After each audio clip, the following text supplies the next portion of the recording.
Imagine being arrested.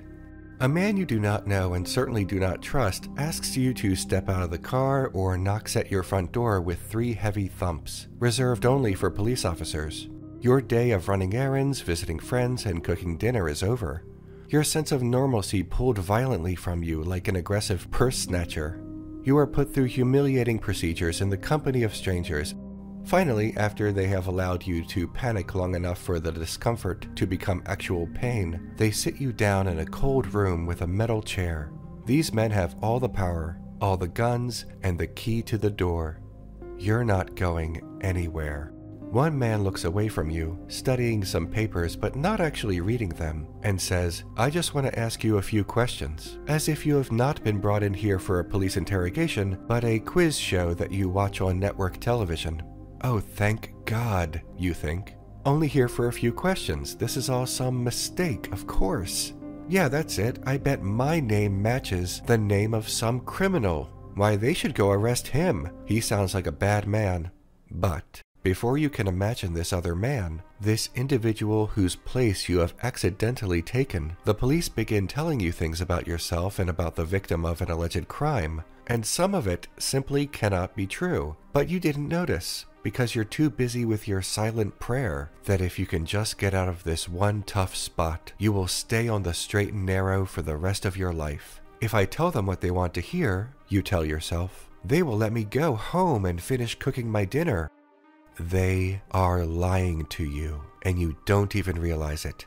And worst of all, they started lying to you long before you sat down in the chair.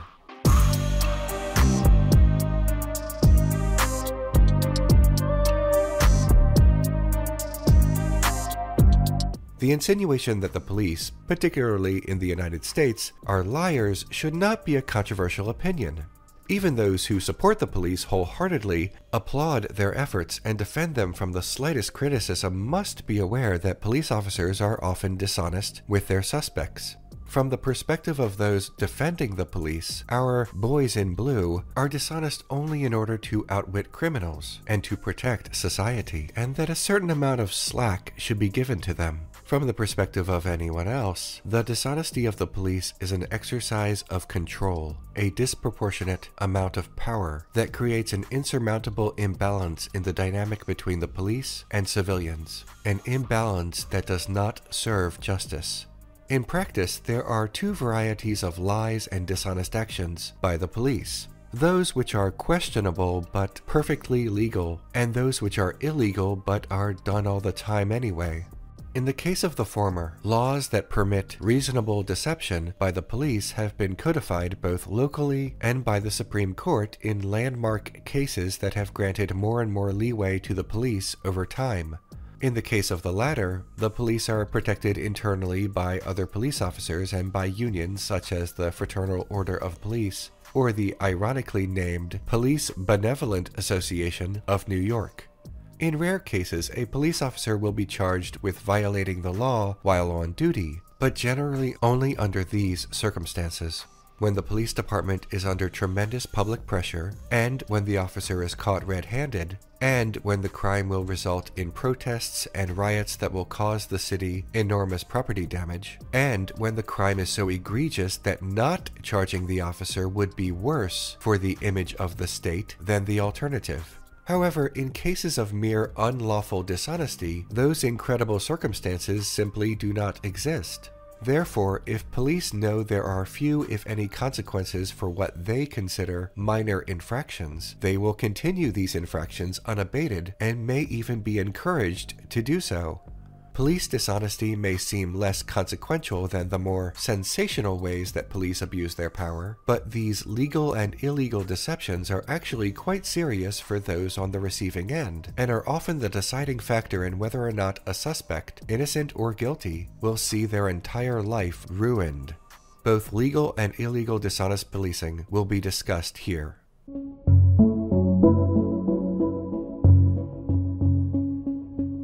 You are driving along, stop at a traffic light, and pass something to your friend. A police officer sees this and believes it is a suspicious movement, what the law commonly calls a furtive movement. Before an interaction between a suspect and a police officer has even begun, the officer can conclude that this interaction is justified through the flimsiest of excuses. A common excuse to question, pull over, frisk, or otherwise harass a suspect is this mysterious furtive movement, an action, motion, or behavior that the police officer has determined is suspicious. These allegedly suspicious movements encapsulate nearly any behavior, including but not limited to looking over their shoulder. The claim of a furtive movement can initiate the interaction, or be used as justification for escalating an existing interaction. As an example of the former, a police officer can claim that a man on the sidewalk who merely looks from side to side might be waiting for criminal co-conspirators. As an example of the latter, a police officer can claim that a man who has already been pulled over but reaches for something in his car might be reaching for a weapon, instead of their license, insurance, and registration, as they were asked. In this case, the escalation is often a protective search of the vehicle, a search presumably for the officer's own safety. Now, sometimes there is reasonable suspicion, but sometimes police are using the vague, subjective nature of the furtive movement to conduct random searches, to escalate an interaction with a suspect if it is not producing anything, to retaliate against a suspect who is not being properly respectful to the officer, and most infamously, to perform a racially motivated stop and frisk. There is a tremendous amount of data suggesting that police disproportionately stop and frisk people of color, and the excuse of furtive movements is often used in place of the actual motivation, racial bias. In the case of Floyd v. City of New York, police officers described furtive movements as changing direction, looking back and forth, and getting a little nervous. In response, Judge Shira Schneidlin remarked, "If officers believe that the behavior described above constitutes furtive movements that justifies a stop, then it is no surprise that stops so rarely produce evidence of criminal activity. There is little uniformity in what does and does not consist of a furtive movement, and police officers can take advantage of this. Sometimes a judge concludes that no probable cause existed for a search, and evidence found in the search is suppressed. However, police officers almost never actually get themselves in trouble for their claims of furtive movements, incentivizing them to continue."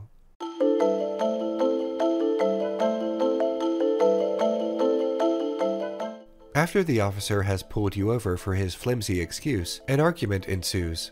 After all, you didn't do anything wrong. And even if you had, it was probably small enough to not be worth arresting someone. You are concerned, and you forgot to record your interaction with your phone, as you always should. Then you are briefly comforted by the fact that the officer himself is recording this interaction, and if something goes wrong, there will be evidence, right? In recent years, police departments have been equipping their officers with body-worn cameras. While on duty, police record their interactions with suspects, with the stated goal being public transparency. If an officer does something underhanded or illegal, he can be caught red-handed. If a suspect is dishonest about his interaction with the officer, he too can be exposed. A level playing field without any unequal dynamics. This is how body cameras are supposed to work, how they are supposed to ensure public trust, and how they are supposed to minimize police misconduct.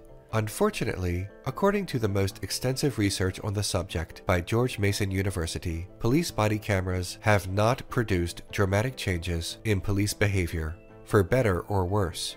Although early findings indicated body-worn cameras reduce the use of force by officers, more recent findings have been mixed. Why is this? Why did police body cameras initially have some positive results for public safety, but no longer do? Well, it's because police learned the ins and outs of the cameras, how to utilize them for their own benefit, and how to manipulate them to protect themselves, not the civilians. When the police want to do something without the camera seeing, they have options. They can turn it off, they can turn off the audio only, and if there are technical limitations or safeguards that would make that difficult or impossible, they can simply cover the camera with their hand. According to research by the Public Defenders Association of Philadelphia, the officers fail to activate their cameras to capture the beginning of the pedestrian stop. In only 6 of the 60 investigations did body-worn camera video capture the incident before the officers placed people in handcuffs. Even if there is more than one officer on the scene, police will protect one another with regards to their body camera footage. Here is an example from the same research. Officer Lombardi stomped on this male in the alley after the cornered male was lying on the ground. Officer Lombardi never turned his camera on. One of his fellow bike officers saw Officer Lombardi stomping on the male when he came around from the other side of the alley where a locked gate cornered the male. His video captured Officer Lombardi stomping the male, but the officer whose camera was recording backed away, went back around the corner, and turned off his camera. In many instances, police are even allowed to do this. Earlier this year, only a few minutes after police shot and killed 13-year-old Adam Toledo, they turned off their body cameras. When questioned about this, police spokesman Don Terry said, "They didn't do anything wrong. An incident happens. After the incident is under control, turn off your body cameras." Police response seems to be, well, now that the police have shot someone, what more is there to record? What Mr. Terry and other police officers are not telling us is that this is when the police gather to get their story straight. This is when the police discuss how to cover their tracks and clear themselves of any wrongdoing. Worse still, gaining access to the body camera footage is challenging due to laws put in place for the footage to be released to the public. Laws vary from state to state, but where I live, Pennsylvania, the law that limits access to body camera footage is called Act 22. Paula Knudsen Burke, an attorney for the Reporters Committee for Freedom of the Press, said of this, "It doesn't work. You're at the mercy of the police department. The police drag their heels when an officer is involved in a shooting, hoping that even if the footage is eventually released, the public will have lost interest. Police do not use body cameras to make themselves accountable. They use body cameras to increase surveillance of civilian populations and misuse them to protect themselves from being recorded." This is not mere speculation. The statistics back this up. From the same study from George Mason University, 93% of responding prosecutors' offices in jurisdictions that use police body cameras use them primarily to prosecute citizens. That explains why 80% of responding prosecutors support police body cameras, and 63% believe these cameras assist prosecutors more than the suspects. Only about 8% of respondents in jurisdictions that use police body cameras have ever, even once, used the footage to prosecute a police officer. Body cameras were supposed to keep the police honest, but they have not had that effect. If a police officer is planning to do something dishonest or secretive at a crime scene, there's no reason for them not to go one step further and do something else dishonest. Cover their body camera or turn it off altogether. Police body cameras only work when they want them to work.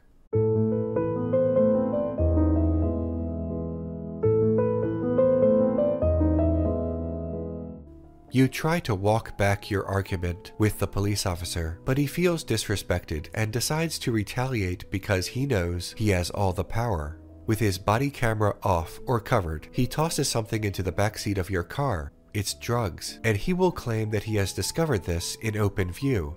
There are two unfortunate facts about the police and planted evidence.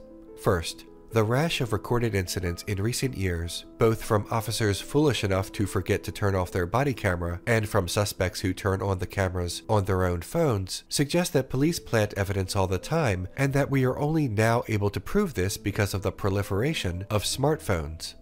The second unfortunate fact is that there is no way to truly calculate how often this happens. It is done surreptitiously and is therefore unknown to anyone but the police officer, and police departments do not keep databases of accusations of evidence planting. Why would they? Now, the police have pulled you over, covered their body camera, planted evidence, arrested you, and now you are handcuffed and trapped in a room with poor lighting. You have seen enough movies to know that you are about to be interrogated. What you may not realize is that the police are about to lie to you over and over to trick you into confessing. They either want you to confess to something that you did not do, or confess to something small that you did do, while telling you that if you do this, there will be few, if any, consequences. The police have so many lies they can tell, and the courts almost always back them up. The police are allowed to lie about fingerprints and DNA. This is in service of obtaining a speedy confession before a lawyer can advise the suspect. This is also in service of tricking the suspect into volunteering a DNA sample. People v. Mays and People v. Smith both say that the police can lie to you about polygraph tests. People v. Dominic says the police can lie to you about having witnesses. Police can lie about recording conversations. For example, they can say they are turning off the recording device to have an allegedly off-the-record discussion, but keep the recording device on anyway. People v. Steger says the police can lie to you about what will happen to your friends if you don't confess. Frazier v. Cupp says the police can lie about someone else confessing to the suspect's involvement in a crime, prompting them to confess whether they did it or not. These tactics sometimes create false confessions, especially considering People v. Gurrell says the police can pretend that they have enough evidence to put the suspect away for a long time, and that confessing is their best way to avoid a lengthier sentence. According to the National Registry of Exonerations, 27% of exonerated prisoners who were wrongfully convicted of homicide gave false confessions.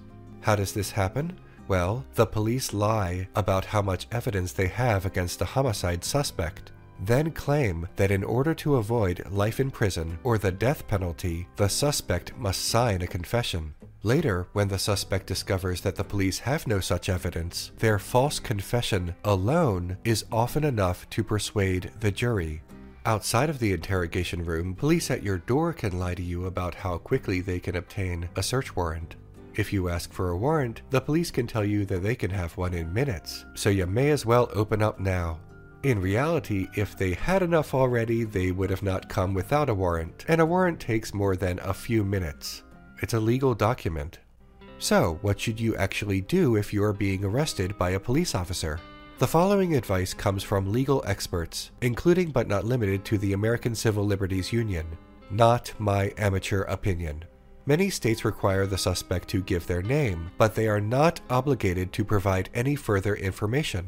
This includes your address, where you're going, what you are doing, where you were born, or your citizenship. You do not have to consent to a search. The police may feel they have probable cause to do so, but your objection should be noted in case their search did not have probable cause. If you did not consent to the search, and it is later found that the search was illegal, that may be helpful in suppression of evidence and defense in general at your potential trial. Remain silent, except to request a lawyer. When requesting a lawyer, never make the request ambiguous. Do not say, "I think I should speak to a lawyer," or anything similar to that. Say, "I want a lawyer." Any mild ambiguity allows police officers to claim that your request was unclear, even when it is obvious they know exactly what you are asking. Any claim from the officer that you are not in trouble and that they only want to talk is a lie. If you have been arrested, trouble has found you. The officer is only trying to make you put down your guard. Never speak to the police during interrogation or sign anything without a lawyer present. Do not sign the Miranda rights waiver. The police may continue asking you questions even after you have requested a lawyer. This is a common tactic, but you are under no obligation to answer these questions alone. They're hoping you will slip up and say something incriminating or make a false confession. The only thing you should say is your request for a lawyer, repeated the exact same way each time so that they know you are stonewalling them and that there is no hope in interrogating you before the lawyer arrives. Police are hoping that the wait between the arrest and the arrival of your lawyer will be enough to make you crack. If you call a lawyer, the police cannot listen in, but if you call someone besides a lawyer, the police can and will listen to your conversation. Do not say anything incriminating to a friend over the phone. The police are listening. Even if you're calling on your phone, they're still trying to listen in on your side of the conversation. Write down officers' badges, numbers, and names. Document everything. Police believe they are under fire, not from criminals, but from the media and judges, and that there is nobody to trust but themselves. In truth, there is still an enormous amount of news media and popular media that worships police officers, and the judicial system tends to grant more and more power to the police every year. There are so many excuses given to police officers, a preposterous amount of leeway and presumption of innocence.